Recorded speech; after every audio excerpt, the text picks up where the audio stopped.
तो मनोज जैगड़ी साहब के माध्यम से हम ये जान सके कि नेपाल में भी उसी किस्म की समस्या है। हम मनोज जी को और उनकी पूरी टीम को ये विश्वास दिलाना चाहते हैं कि राष्ट्रीय बौद्ध महासभा के साथियों के सहयोग से जो भी संभव हो सकेगा, निश्चित रूप से हम लोग आपके साथ मिलकर नेपाल में भी काम करेंगे। ये मेरा उनको निवेदन है। हम आपके साथ जुड़कर कंधे से कंधा मिलाकर काम करेंगे। दूसरा, हमारे बीएम पटेल साहब ने भी काफी अच्छी बातें रखी, एमआर प्रशांत साहब ने भी बहुत अच्छी बातें रखी, और हमारे सीनियर हैं डॉक्टर लाल सिंह जी, बहुत बड़ा है उनको धम्म का ज्ञान भी, समाज का ज्ञान भी। आगरा के कई प्रोग्रामों में हमने उनको चीफ गेस्ट के रूप में निमंत्रण दिया, और सबसे बड़ी खुशी की बात यह है कि डॉक्टर साहब हमेशा एक फोन पे ही निमंत्रण स्वीकार कर लेते हैं। कभी दूसरा फोन करने की जरूरत नहीं पड़ती, और स्वयं के किराए से, स्वयं की गाड़ी से आना जाना।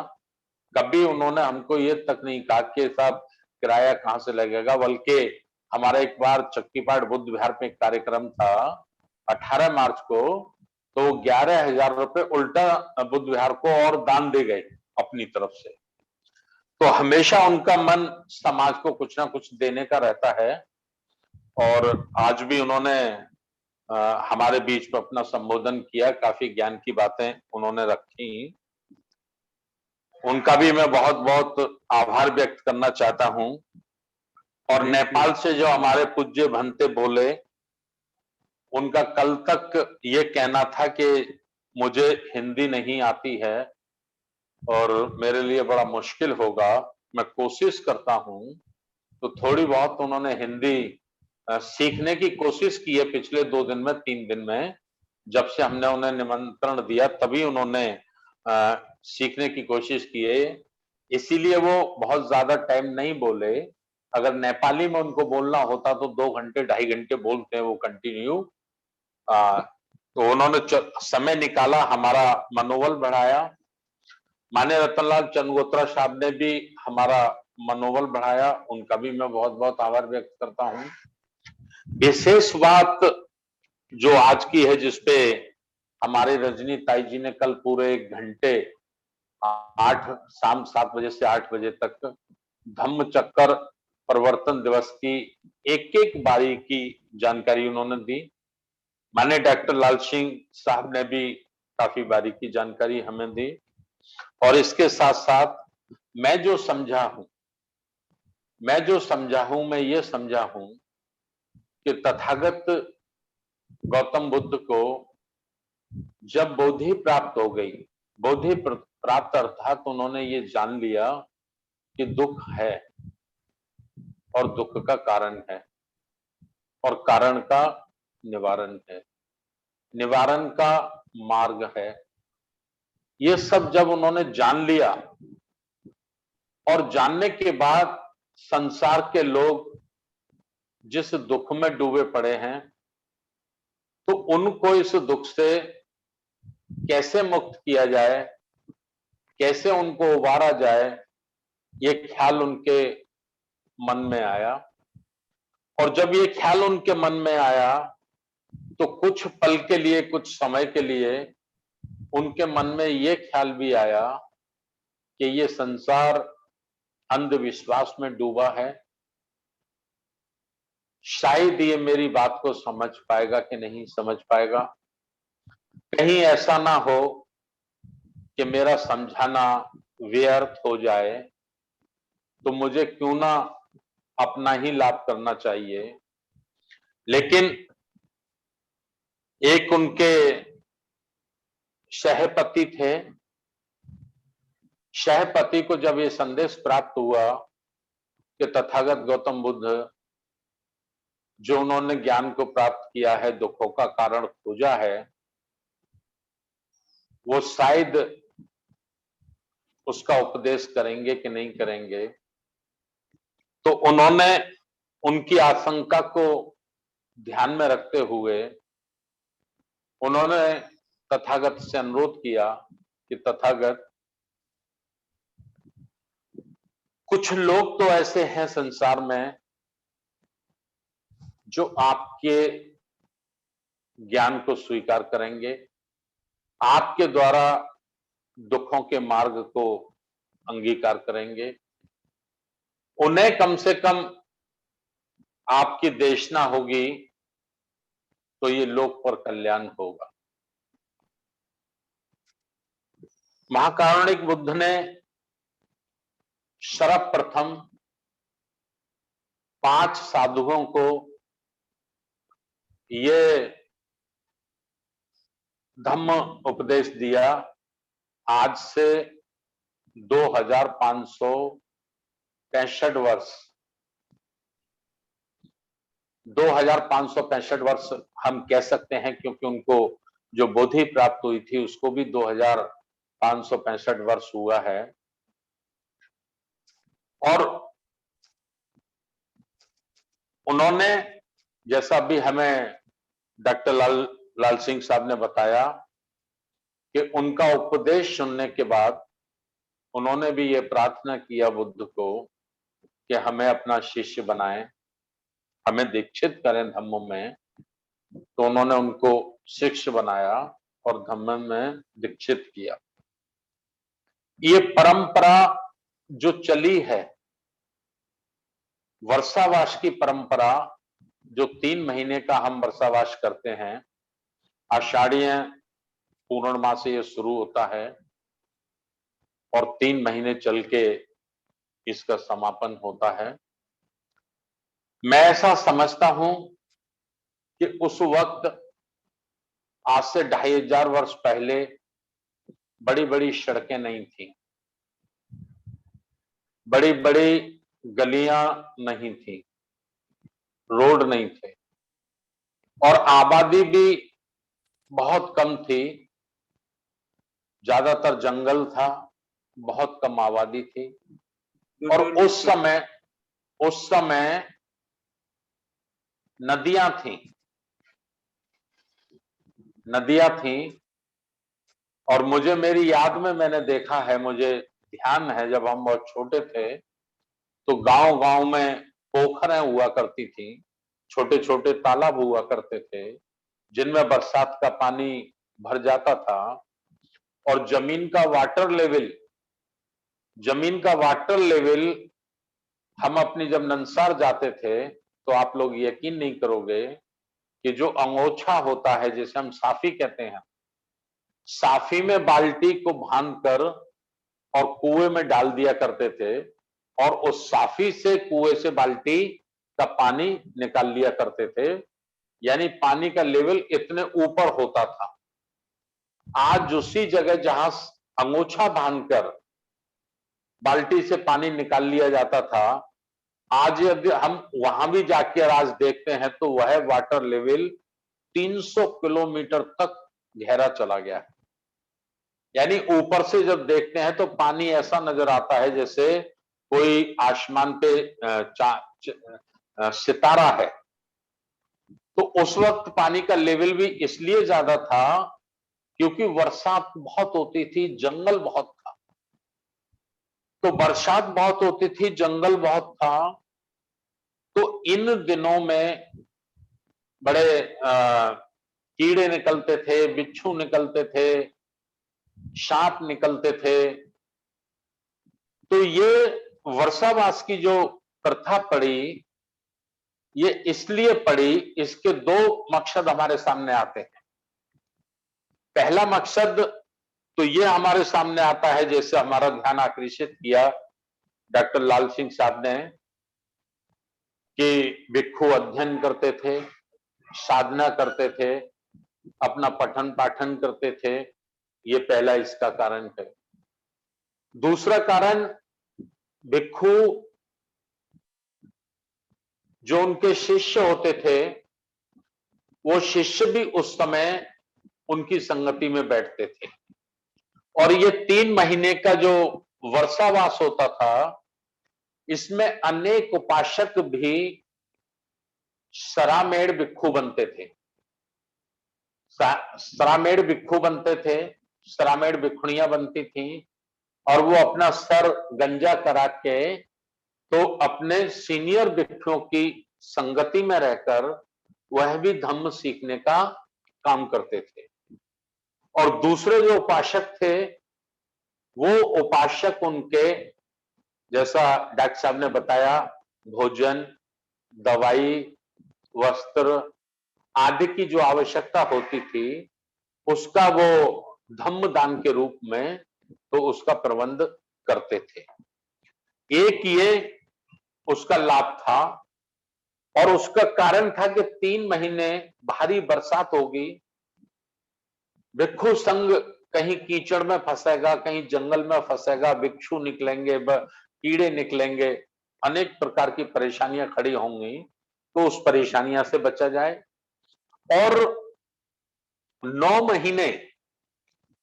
महीने जो भिक्षु संघ ने चारकाई की हैं, देशना की है, समाज पब्लिक जनता के बीच में वो रहे हैं, तो अलग अलग रहे हैं, कहीं कोई भिक्षु रहे, कहीं कोई भिक्षु रहे, कहीं कोई भिक्षु रहे। तो वर्षावास के समय पर वो किसी एक विहार पे इकट्ठा हो जाएंगे, 10 भिक्षु कहीं इकट्ठा हो जाएंगे, 5 भिक्षु कहीं इकट्ठा हो जाएंगे, 20 भिक्षु कहीं इकट्ठा हो जाएंगे, 15 भिक्षु कहीं इकट्ठा हो जाएंगे। तो वो आपस में अपने पिछले 9 महीने का जो कार्य है उनका, उपासकों के और उपासिकाओं के बीच में जो उनका जीवन व्यतीत हुआ है, तो उन्होंने क्या अनुभव किया, उपासक और उपासिकाओं के बीच में उन्होंने क्या अनुभव किया, उनको कैसा महसूस हुआ, कितने प्रतिशत वो धम्म सिखाने में सफल हुए, नैतिक बनाने में समाज को सफल हुए, कितने प्रतिशत नहीं हुए, तो इसका भी एक समीक्षा हो जाएगी, इसकी भी समीक्षा हो जाएगी। और जो कमी खामी रही हैं, उन कमी खामियों पर विचार करके तो फिर आगे की तैयारी होगी। आगे की तैयारी होगी जब अक्टूबर के माह में वर्षावास समाप्त होगा और कठिन चीवरदान होता है। कठिन चीवरदान के बाद फिर जब वो हर दिशाओं में निकलेंगे, तो एक नया अनुभव, पीछे अनुभव से, पीछे की जिंदगी से प्रेरणा लेकर एक नए अनुभव के साथ वो पुनः फिर समाज के बीच में जाकर धम्म के लिए काम करेंगे। तो इस प्रकार का ये व्यवस्था चली, और चलते चलते मैं ऐसा महसूस करता हूं कि शायद ये गुरु और शिष्य की पूर्णिमा के बीच में इसने रूप ले लिया होगा। गुरु और शिष्य, चूंकि सीनियर भिक्षुओं में भी जो गुरु होते थे, उनके जूनियर भिक्षु होते थे, उनके शिष्य होते थे, उपासकों में उनके शिष्य होते थे, तो वो सब अध्ययन और चिंतन इसका करते थे। तो इस प्रकार से ये व्यवस्था हुई, और अनेक उपासक लोग भी ये 3 महीने शीलों का पालन करते थे। भिक्षु संघ शीलों का पालन करेगा, ये तो महाकारुणिक गौतम बुद्ध का सख्त आदेश था कि उनको पालन करना ही करना है, लेकिन उपासक भी शीलों का पालन करें। और चूंकि गृहस्थ जीवन में रहने वाला व्यक्ति शीलों का पालन पूरी तरह से नहीं कर पाता है, उसी के लिए बुद्ध ने जो दीक्षा दी, तो 2 प्रकार की दीक्षाओं का उन्होंने प्रावधान रखा। बुद्ध ने भिक्षुओं के लिए एक किस्म की दीक्षा और उपासकों के लिए दूसरे किस्म की दीक्षा। बाबा साहब डॉक्टर अंबेडकर जी ने जो ग्रंथ लिखा है बुद्ध और उनका धम्म, उसमें भी एक शीर्षक है, दो प्रकार की धम्म दीक्षाएं। तो दो प्रकार की धम्म दीक्षाओं का प्रावधान भगवान गौतम बुद्ध ने भी अपने जीवन काल में किया।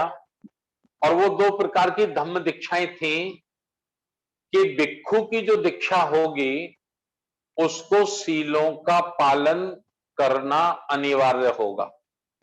भिक्षु को सीलों का पालन करना ही होगा। ना करने की स्थिति में वह भिक्षु दंड का भागीदार होगा। ये विनय में जो विनय पिटक बना, बुद्धों के संघ के लिए जो कानून बना, वो कानून की एक किताब है जिसको विनय पिटक के नाम से जाना जाता है।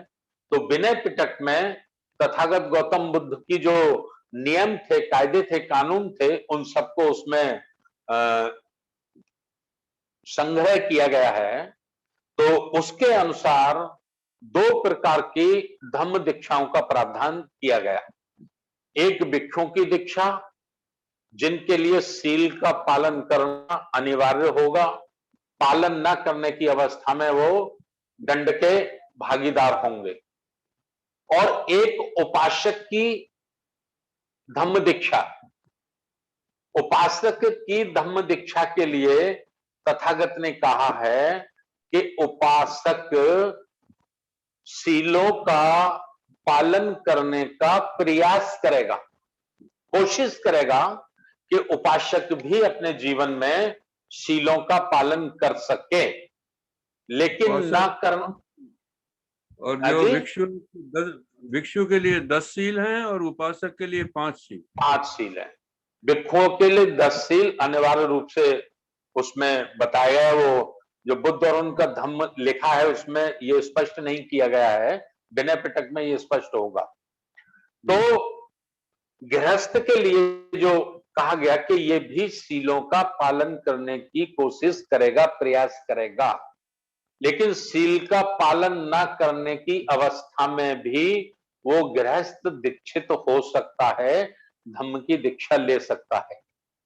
तो ये एक परंपरा चली उपासकों के लिए भी और भिक्षु संघ के लिए भी।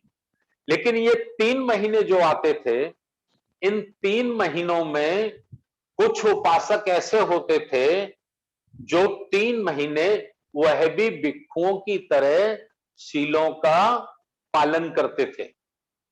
शीलों का पालन अर्थात मैं उसको विस्तार में कह सकता हूं कि जो उपासक मदरा मांस का सेवन करते थे, मदरा मांस का सेवन करने वाला उपासक भी 3 महीने वो शरामेड़ होकर अपना सर मुड़ाकर और भिक्षु संघ के सानिध्य में रहकर वो धम्म भी सीखता था और 3 माह तक वह भी सीलों का पालन करता था। उसके बाद फिर वो अपने गृहस्थ जीवन में चला जाता था। तो इसके 2 कारण निकले। पहला कारण ये कि बरसात का समय होता था, संघ चारिका नहीं कर सकता था, भ्रमण नहीं कर सकता था, बरसात भयंकर होती थी, कीड़े होते थे, भिक्षु होते थे, तो उनसे भिक्षु संघ का बचाव। और दूसरा इसका कारण यह था कि उस समय का सदुपयोग, सदुपयोग अर्थात 9 महीनों में जो अनुभव हुआ है वो अनुभव समक्ष भिक्षु संघ और सीनियर उपासक संघ के साथ बैठकर वो डिस्कशन करते थे, चर्चा पर चर्चा करते थे, शंका और आशंकाओं का समाधान करते थे। जो प्रश्न जूनियर भिक्षुओं के मन में उठते थे या जो समाज के बीच में उन्होंने 9 महीने देखा, तो क्या उन्होंने देखा किससे वो असहमत होते थे, तो क्यों असहमत होते थे, तो असहमत होने का कारण वो अपने सीनियर गुरु से अर्थात अपने सीनियर भिक्षु से जानते थे, उनसे सीखते थे और उपासक भी सीखते थे। तो ये दूसरा इसका कारण था। तो इस किस्म से ये वर्षावास की परंपरा पड़ी। लेकिन इस पर बृहदत्त की हत्या करने के बाद जब पुष्यमित्र शुंग ने धम्म को नष्ट कर दिया, उसका विनाश कर दिया और भिक्षुओं का कत्ल किया और कुछ भिक्षु अपना जान बचाकर वो श्रीलंका, म्यांमार या विदेशों में चले गए, तो भारत शून्य हो गया। भारत शून्य हो गया तो फिर उन्होंने इसका मुड़िया पूर्णिमा, जो धम्म चक्र परिवर्तन पूर्णिमा है, उस पूर्णिमा को उन्होंने मुड़िया पूर्णिमा कहकर, या मैं कह सकता हूं क्लियर शब्दों में मैं उसकी परिभाषित कर सकता हूं कि उस पर्व का, जो बौद्धों का पर्व था और बहुत पवित्र पर्व था, उसका उन्होंने ब्राह्मणीकरण कर दिया और उसका नया नामकरण कर दिया उन्होंने गुरु पूर्णिमा। ये गुरु और शिष्य की परंपरा तो तथागत के समय से थी, लेकिन उन्होंने इसका ब्राह्मणीकरण करके तो इसका ये गुरु पूर्णिमा कर दिया। लेकिन बाबा साहब डॉक्टर अंबेडकर के हम कर्जदार हैं, सदैव हम उनके ऋणी रहेंगे कि उन्होंने 14 अक्टूबर 1956 को धम्म की दीक्षा लेकर धम्म चक्कर परिवर्तन करके तो पुनः कुछ उपासकों को ज्ञानवान बनाया, कुछ उपासक ज्ञानवान बने। दूसरा, हम ऋणी हैं महामानव मान्यवर काशीराम साहब के कि उन्होंने जो समाज का बुद्धिजीवी वर्ग था, पढ़ा लिखा वर्ग था, उसको बाम सेफ के माध्यम से खड़ा करके तैयार करके उनको उन्होंने एक जनमत तैयार किया। तो जो लोग मान्यवर काशीराम साहब के द्वारा तैयार किए गए लोग थे, उनका ब्रेन वॉश हुआ, वो बुद्धिमान बने और उन्होंने खोज करना शुरू की। जो साहित्य लिखे गए थे वो साहित्यों को पढ़ना शुरू किया। हमने राष्ट्रीय बौद्ध महासभा के माध्यम से वहीं से इस काम को शुरू किया है कि जो महामानव कांशीराम साहब के द्वारा जो कैडर खड़ा किया गया था, जो एक वर्ग तैयार किया गया था, उस वर्ग को संगठित करके उसको एक माला में पिरोकर हम पुनः इस सांस्कृतिक क्रांति का उदय करें, इसको शुरू करें, इसको तेज करें पूरे देश में। तो इसलिए ये हमारी धम्म चक्र परिवर्तन दिवस को हम लोग आज मना रहे हैं। और इसमें जो दान पारमिताएं थी, दान पारमिता अर्थात दान देना, तो मैं अपने साथियों से अपील करना चाहता हूं कि राष्ट्रीय बौद्ध महासभा के माध्यम से हम सब मिलजुल कर, आप सब लोग, हम सब लोग मिलजुल कर, अभी कोई बहुत बड़ा विशाल वृक्ष हमारा नहीं बना है, लेकिन बीज अंकुरित हुआ है, कुछ डालें निकली हैं। तो जो कुछ बीज अंकुरित हुआ है, कुछ डालें निकली हैं, उनको खाद और पानी देने की जरूरत है। यदि उनको हम खाद और पानी नहीं दे सकेंगे तो फिर हम इसको एक विशाल नहीं बना पाएंगे। तो उसको खाद और पानी का मतलब यह है कि हमको उसे चलाना है, संचालित करना है। तो उसे संचालित करने के लिए आगरा में केंद्रीय कार्यालय बनाया गया है। यहाँ 5-7 लोग काम करते हैं। हम लोग प्रत्येक दिन जूम पे मीटिंग करते हैं। अभी एक साथी ने प्रश्न पूछा था, इस पे प्रश्न का मैं आंसर नहीं दे रहा, आज प्रश्न आंसर का कार्यक्रम नहीं है। उन्होंने लिखा था कि भारतीय बौद्ध महासभा में और राष्ट्रीय बौद्ध महासभा में क्या फर्क है। ऐसा हमारे किसी बुद्धिमान साथी ने चैट बॉक्स में जाके पूछा था।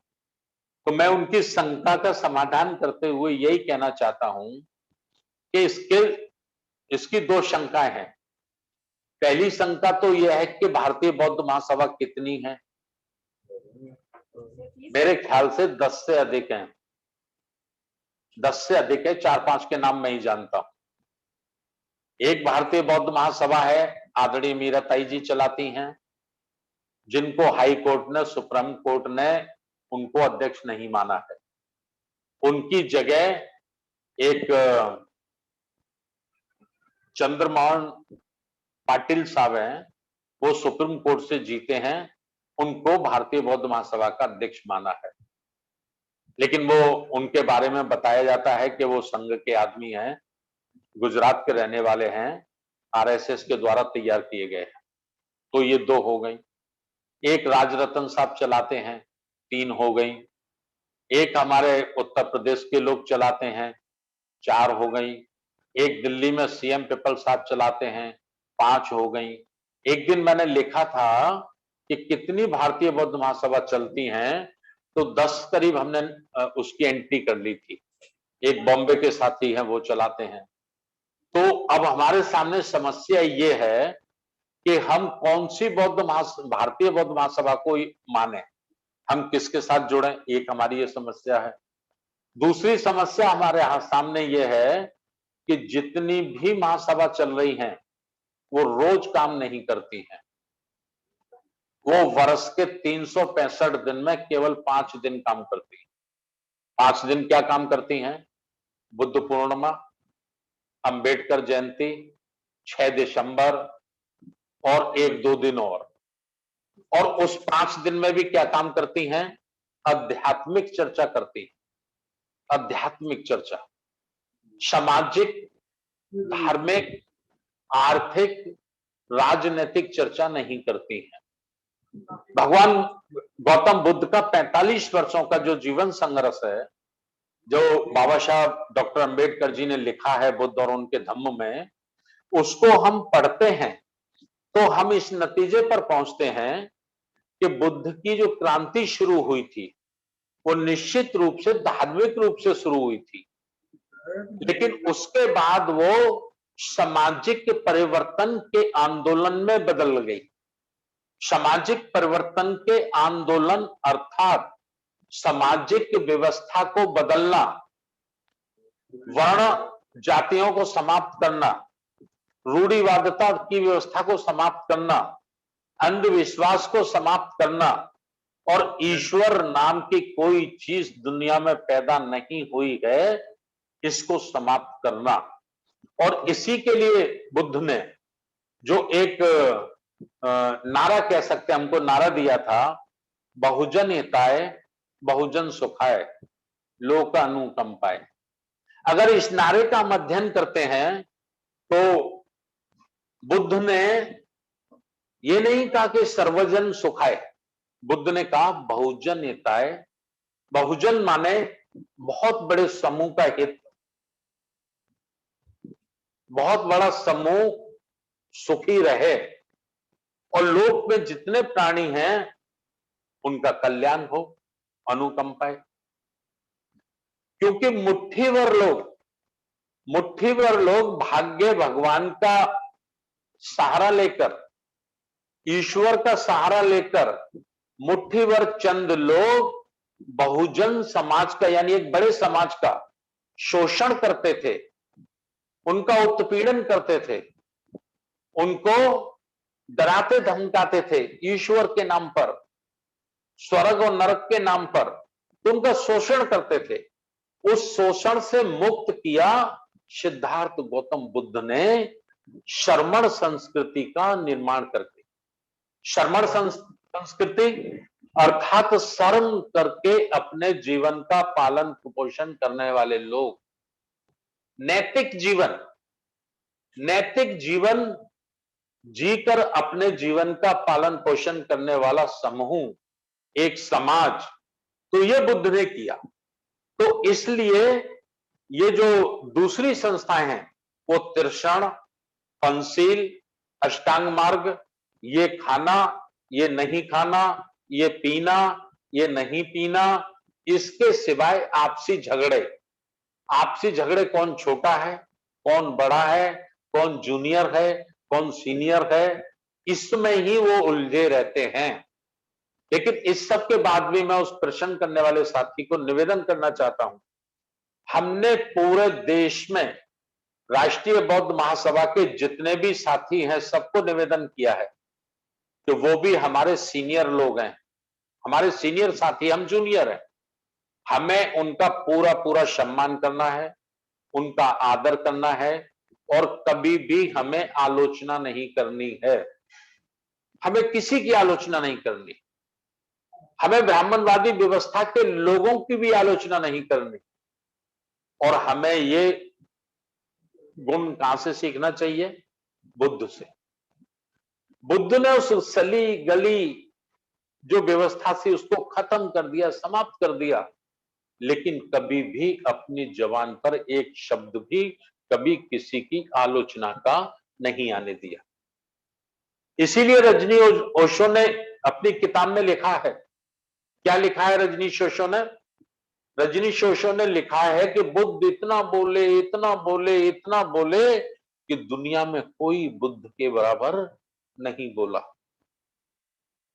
82,000 उपदेश बुद्ध ने 45 वर्ष के जीवन में ये देश को दिए। किसी ने इतने उपदेश नहीं दिए। और दूसरा क्या लिखा है रजनीश ओशो ने? दूसरा रजनीश ओशो ने लिखा है कि बुद्ध इतना चुप रहे, इतना चुप रहे, इतना चुप रहे कि उनके बराबर कोई चुप नहीं रहा। पूरी दुनिया में कोई उनके मुकाबले चुप नहीं रहा। आगे विश्लेषण क्या किया रजनीश ओशो ने? आगे विश्लेषण किया है कि बुद्ध वहीं बोले जहां बोलने की जरूरत थी, और उतना ही बोले जितना मानव कल्याण के लिए आवश्यक था। वे अर्थ में नहीं बोले, अनावश्यक नहीं बोले। इसलिए उन्होंने अपने जीवन में कभी किसी की निंदा नहीं की और सफल आंदोलन उन्होंने कामयाब किया। अजातशत्रु, प्रसन्नजीत जैसे चक्रवर्ती सम्राट, उन्होंने अपने मुकुट उनके कदमों में रख दिया और कहा, हे तथागत, अब हम अपना शासन धम्मानुसार चलाएंगे। यानी जो आपकी शिक्षाएं हैं वही शिक्षा हमारे राज्य के कानून होंगे, हमारे देश के नियम होंगे, कायदे कानून होंगे। और कायदे कानून की बात मुझे आज याद आ गई, मैं 2 मिनट में अपनी बात खत्म करता हूं, फिर हमारे भंते जी जुड़े होंगे तो ठीक है, नहीं तो हमारे राष्ट्रीय आचार्य जी हम सबका मार्गदर्शन करके समापन करेंगे। मैं 2 मिनट में एक विशेष बात आपको बताना चाहता हूं। जो 5 सील बुद्ध ने दिए, आज पूरी दुनिया में उन्हीं 5 सीलों को माना जाता है।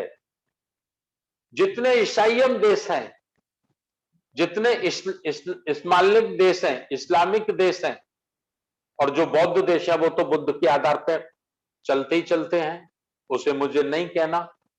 लेकिन जितने ईसाई देश हैं, जितने मुस्लिम देश हैं, उन सबका संविधान जो बना है, अदालतें जो चलती हैं, कायदा कानून जो चलता है, वो बुद्ध के 5 सीलों के आधार पे चलता है और किसी के आधार पे नहीं चलता। इस विषय पे कभी लंबी चर्चा करेंगे। दूसरा मैं आपको बता दूं कि मैंने ईसाइयों के घरों में बुद्ध की मूर्ति को देखा है। मैंने हिंदुओं के घरों में, ब्राह्मणों के घरों में, उनके ड्राइंग रूम में बुद्ध की मूर्ति को देखा है। मेरे को हार्ट की प्रॉब्लम हुई, मेरे एक डॉक्टर है शियार रावत साहब, जाति से ब्राह्मण हैं। मैं उनके यहां जाता था तो उनके चेंबर में उनकी टेबल पर बुद्ध की मूर्ति थी। मैंने एक दिन उनको पूछा, डॉक्टर साहब आप क्या बुद्धिस्ट हैं? तो वो मुझसे बोले, नहीं विधायक जी, मैं तो हिंदू हूं। तो मैंने, आपके यहां तो बुद्ध की ये मूर्ति है? बोले, इनको मैं इसलिए रखता हूं कि जब मैं इनको देखता हूं, इनके दर्शन करता हूं, तो मेरे मन को बहुत शांति मिलती। ये शांति का प्रतीक है बुद्ध, ये इंसानियत का प्रतीक है बुद्ध। इसलिए बुद्ध सबके लिए है। एंटीबायोटिक मेडिसिन, एक एंटीबायोटिक मेडिसिन होती है ना, जो हर बीमारी में, हर रोग में काम आती है। इसी तरह से बुद्ध की शिक्षा, बुद्ध का ज्ञान हर समस्या में काम आता है, चाहे वो हिंदू हो, मुसलमान हो, सिख हो, पारसी हो, जैनी हो, कोई भी हो। तो इसलिए बुद्ध की शिक्षाएं सबके लिए हैं, सबके हित के लिए हैं। तो ये बातें मैंने आप लोगों से रखी हैं। एक बात मैं और आपके बीच में कहकर अपनी बात को समाप्त करता हूं। राष्ट्रीय बौद्ध महासभा को मजबूती देने के लिए और राष्ट्रीय बौद्ध महासभा के माध्यम से धम्म आंदोलन को ताकत देने के लिए आज धम्म परिवर्तन दिवस है। यानी हम इसे, हमारे बहुत सारे लोग इसे गुरु पूर्णिमा भी कहते हैं। तो गुरु पूर्णिमा पर हमारे यहाँ आज के दिन धम्म दान करने की प्रथा है। आज ये हमें जो बनते नहीं मिल रहे ना, इंडिया में किसी भी भिक्षु ने मुझे टाइम नहीं दिया था, तब मैंने नेपाल के भिक्षुओं से टाइम लिया। क्यों नहीं लिया? क्योंकि आज सारे भिक्षु अपने उपासकों से धम्म लेने में, धम्म दान लेने में व्यस्त हैं। समझ रहे आप लोग? तो भंतों को भी धम्म दान करें, उनका भी हम समर्थन करते हैं, लेकिन इस संस्था को चलाने के लिए, सिस्टम से चलाने के लिए आप लोग राष्ट्रीय बौद्ध महासभा के खाते में आज आप जरूर धम्म दान करें। 1000 रुपए करें, बहुत बड़ी खुशी होगी। 500 करें तो भी खुशी होगी। 100 रुपए करें तो भी बहुत खुशी होगी।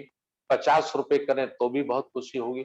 स्वयं भी करें, अपने परिवार से भी करवाएं, अपने परिचितों से भी करवाएं। एक दान की ऐसी प्रथा हम लोग डाल दें। बुद्ध पूर्णिमा और ये आषाढ़ीय पूर्णिमा, यदि इन 2 पूर्णिमाओं में हम अपने दान की प्रथा समाज में डाल दें, समाज में दान की आदत डाल दें, तो फिर हमारा कोई संगठन विफल नहीं हो सकता, हमारा कोई आंदोलन रुक नहीं सकता। एक उदाहरण देके मैं आपको बता देना चाहता हूं। सिख समाज तैयार हो गया है। आपने कभी सिखों को चंदा करते हुए नहीं देखा होगा। सिख कभी किसी के, सरदार कभी किसी के यहां चंदा करने नहीं जाता। सिख सरदार समाज स्वयं अपनी इनकम का 10% गुरुद्वारे में दान करने के लिए जाता है। स्वयं चलकर वो गुरुद्वारे जाते हैं, गुरु को मत्था टेकते हैं।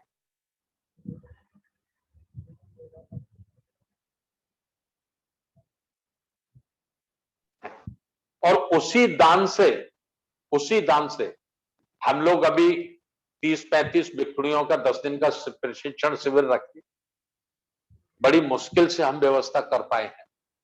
उसमें भी 60-70 हजार कर्ज हो गया है दुकानदारों का, उनका। मतलब हम अपनी 50 भिक्षुणियों को भोजन कराने में भी प्रॉब्लम में रहते हैं। और सिख गुरुद्वारे पे जो चला जाए, अंधा चला जाए, लंगड़ा चला जाए, लूला चला जाए, हिंदू चला जाए, मुसलमान चला जाए, बड़े सम्मान के साथ उसको प्रसाद देते हैं, भरपेट भोजन देते हैं। और अगर वहां भी बचता है तो आपने देखा होगा, जो उनके उत्सव हैं, उन उत्सवों में वो सड़कें रोक रोक कर रिक्शा वालों को, मोटरसाइकिल वालों को, कार वालों को, सबको प्रसाद का वितरण करते हैं, सबको प्रसाद का वितरण करते हैं। और कभी चंदा मांगने नहीं जाते, देखा होगा आपने, कभी किसी सरदार को चंदा मांगते नहीं देखा होगा। वो समाज तैयार हो गया धार्मिक रूप से, उसने ये ड्यूटी मान ली कि गुरुद्वारे में मुझे कुछ ना कुछ दान करना है। तो गुरुद्वारे उनके स्टोर जाकर देखिए। मैं एक बार उत्तराखंड में गया था, जहां गुरु गोविंद नानक जी भी आए थे। अमृतसर के बाद वो सबसे बड़ा बुद्ध विहार है, उनका गुरुद्वारा है। तो उनके जो गुरुजी थे, मुझे गोदाम दिखाने ले गए। कम से कम 2-3 एकड़ में गोदाम बना हुआ था। दाल, चावल, आलू, सब्जियां और काजू, बादाम, अरे अनेक किस्म की मेवाएं भरी पड़ी थी।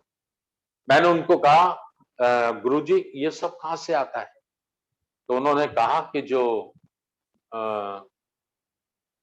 सिख लोग हैं, गुरु गोविंद में जिनका विश्वास है, गुरुवाणी में जिनका विश्वास है, वो यहाँ ट्रक के ट्रक भर के लाते हैं और हमको दान करके चले जाते हैं।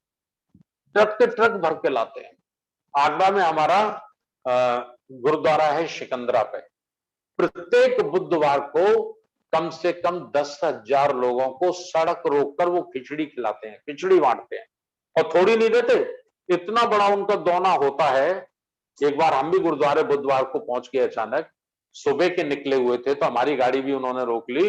इतना बड़ा भर के उन्होंने खिचड़ी का दिया मुझे और मेरे ड्राइवर को। हम 3 लोग थे।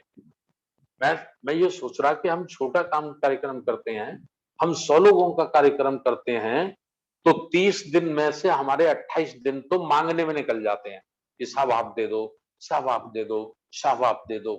और ये समाज कितना तैयार हो गया है कि ये दूसरों को वितरण करता है।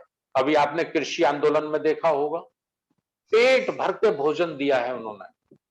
अभी ये ऑक्सीजन प्रॉब्लम आई, ऑक्सीजन के उन्होंने भंडार लगा दिए, भंडारे शुरू कर दिए ऑक्सीजन देने के। एक महिलाओं का आंदोलन हुआ था दिल्ली में बहुत बड़ा, शाहीन बाग में, उसमें 2-3 महीने तक पूरा भोजन, दूध, चाय, बिस्किट, अनेक प्रकार की और अच्छी क्वालिटी की खाद्य सामग्री उन्होंने दी। तो आपको मानना पड़ेगा कि सिखों का देश की आजादी में और समाज सम्मान में, समाज के लिए सहयोग में बहुत बड़ा है। क्यों है?